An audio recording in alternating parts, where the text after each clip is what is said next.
years ago, Michael debated a British gentleman who is now apparently running for a member of Parliament in England, and the UKIP party. And apparently, some people have taken issue with his sense of humor. He was at one point, this guy Sargon of our card. Carl of Swinton. Yes. He was making jokes about raping a female member of Parliament. This was, well, I mean, The husting. making jokes is a very broad term. But he claimed he was making jokes about raping a member of Parliament.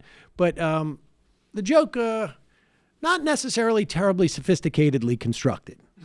Here is a clip of that. This is from 2016. I thought feminism was about empowering women. Oh my God, the trolls, the terrible harassment. Won't someone think of the women? I know the feeling. It's not the viciousness of attacks I get on the internet that bothers me. Pause it. He is reading a statement from this member of Parliament. Yeah, Jess Phillips. Yes, and here is his. He is one of those intellectual dark web type of guys, who your feelings don't care about the facts, or the facts don't care about your feelings, and he's very reasoned in his arguments, apparently. I know the feeling. It's not the viciousness of attacks I get on the internet that bothers me. People talking about raping me isn't fun, but has become somewhat par for the course. Well, I'll tell you what, Jess, I think that's terrible. And you know what? I wouldn't even rape you. I wouldn't even rape you. Not even. What is a real pain is the... Okay, so that's his big joke. I would not even rape you, which we've heard actually, I think Donald Trump and Bolsonaro have all made various versions of theirs. But here he is, subsequent to that. That caused a little bit of controversy. And so subsequent to that, I'm not sure, when was the second video? It was subsequent to that. He was, I don't know where he was, on the coast somewhere, doing a live stand-up into camera report on the apparently controversy, and he clarified his position. There's been an awful lot of talk about whether I would or would not even rape Jess Phillips. I've been in a lot of trouble for my hardline stance of not even raping her. I suppose with enough pressure I might cave, but let's be honest, nobody's got that much beer. There you go. The old, I won't even do her the favor of raping her joke. Hilarious. And here he is, like most right-wingers. He's on is this on the BBC?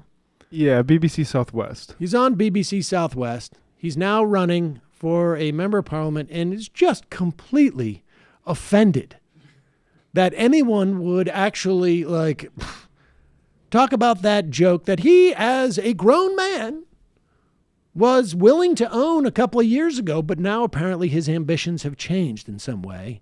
And he doesn't want to have to own that sentiment, or even apparently even seemingly apologize for it. Anything can be joked about. That's the point. That's the reason we have jokes, is to remove the horror from a particularly negative thing. That's why British troops survived so well in the trenches in World War I and II. They were famous for their dark humour to help them cope with life and cope with the terrible things that happened. Pause it for 1 second.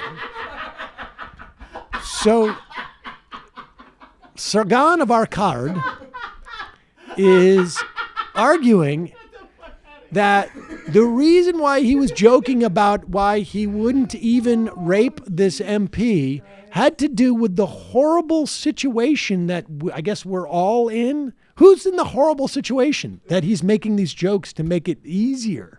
It was like in World War I when both sides came together in no man's land and started telling rape jokes. You remember all of those? Remember that was what Dunkirk was like, watching a dice routine. We all know about this. So now he's not only a comedian, Dice without the irony. an expert at rape jokes. He's also an academic about comedy. Here we go. why British troops survived so well in the trenches in World War I and II. They were famous for their dark humour to help them cope with life and cope with the terrible things that happened. They were joking about something awful that was going on around them. You've conjured up the notion of raping a woman, a named woman. No, that's You've not created true. a problem for her. Even. I said that I would not even do it. This was a joke at Jess's expense. That was, don't get me wrong, it was a mean thing to say. There was also a sideswipe, presumably, at her appearance in that, or, her attractiveness in your eyes. What has any of this got to do with politics? That's the point. You were standing for election. She's an elected politician. Why are you bringing it up? Well, because you say these things. I mean, if you just decided to engage with Jess Phillips or any other politician on Brexit or the health service or defence or the economy, none of this would have arisen. You're saying highly controversial things, and then you're expressing surprise that people take issue with it. I am expressing surprise that you will actually lie about the way I said something to rile up radically left-wing activists, to then come and attack me in the streets of Truro and call it a scuffle that broke out. It didn't break out. We were attacked. That's a totally deterministic way of viewing it, as if these left-wing activists had no responsibility for their own actions, as if us going there to have a dialogue and asking them to talk is us being just as culpable as them when they attack us. Okay. It's unreal the way that you frame these things. Okay, I just want to invite some comment from other guests. So, Molly, what's your thinking? Well, I won't comment directly on what your other guest said, because that will legitimise his misogyny and his racism. But I've done quite a study of the rise of the far right, and it's very clear that these type of tactics of provoking victimhood, provoking violence, making attacks, creating controversy is a tool that they use deliberately, creating division. I represent people across the southwest in minority communities, ethnic minority communities, who are very fearful about rise in hate crime and hate speech, and my job is to be in solidarity with them and to resist all this kind of behaviour. Okay, Ashley Fox. I think the comments are disgusting, and I'd much rather talk about the European elections than a fringe candidate. Okay, well, that's the plan for the rest of the programme. There you go. Wow. There's a lot of whining that I was mean to him. Right. Everybody's mean to him. Everybody's so mean. It is there like some type of course where all these right-wingers are going now, where they just basically, when you find yourself in an interview and people are actually just holding you to account for your positions or what you've stated, you make sure that you make this about some type of unfair malignment and unfair, well, Andrew Neil should have been open about his membership in the DSA Libertarian Socialist Caucus and Momentum before he introduced. Well, we saw the same thing with Farage yesterday and Shapiro, and now we see this with Sargon of Akkad. It's all about the left wingers. They made me do it. He lies actually earlier in that clip. He says that the joke was made only in the closed environment of his YouTube, but he was tweeting out the link to it. He tweeted at the woman saying, "Hey Jess, I wouldn't even rape you." What does that mean? The closed environment of his YouTube show? Well, what they're saying is, if you would buy the fact that these jokes are like jokes and funny, then like you should know what you're going when you go to a Sargon of Akkad channel. But like he's tweeting this out in public forums, right?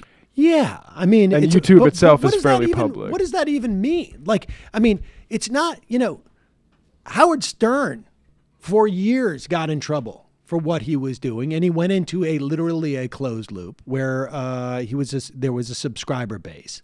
And no one's saying that he can't say these things.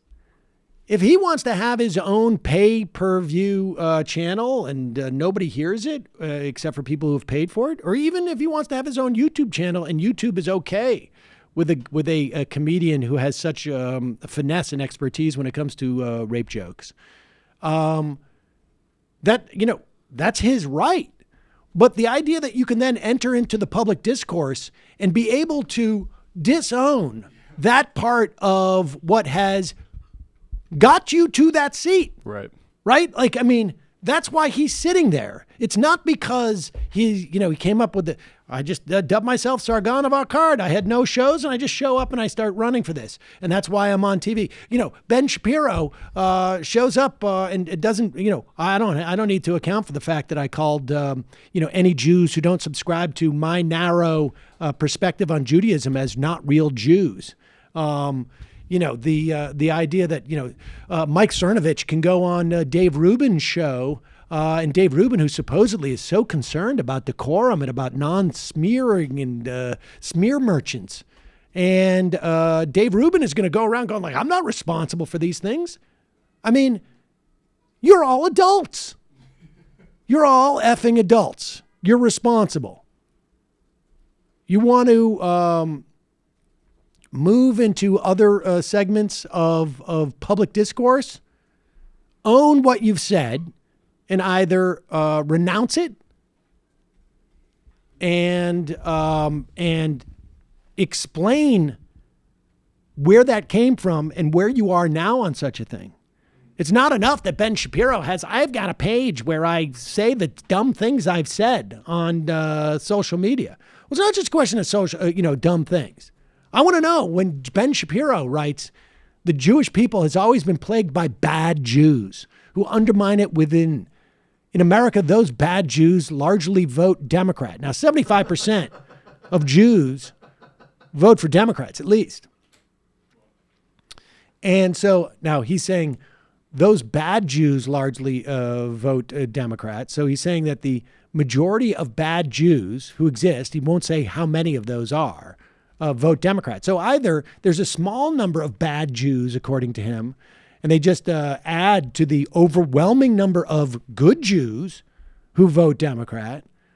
But I would like him to basically explain to me what constitutes a bad Jew in his mind, and where in Judaism is there anything, any doctrine that suggests that Ben Shapiro has any authority to determine who is a good Jew and a bad Jew. I mean, this is, frankly, anti-Semitic.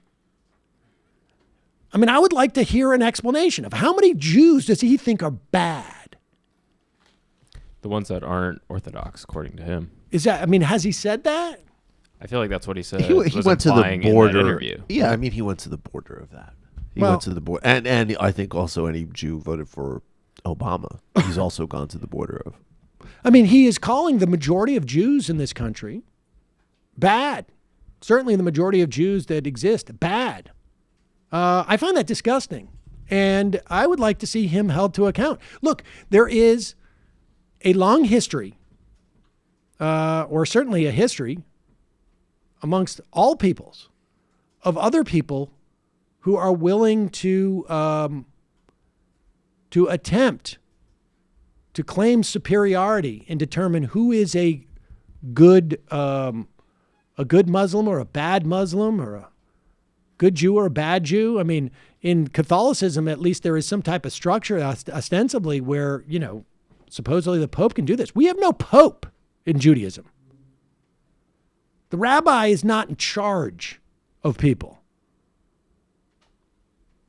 We live as Jews now under a rabbinic Jewish tradition that started in Yavna some 3,000 years ago, 2,000, where are we? I don't know, 2,000 some odd years ago. And the idea that Ben Shapiro is out there dictating who he says are good Jews and bad Jews, and this is disgusting.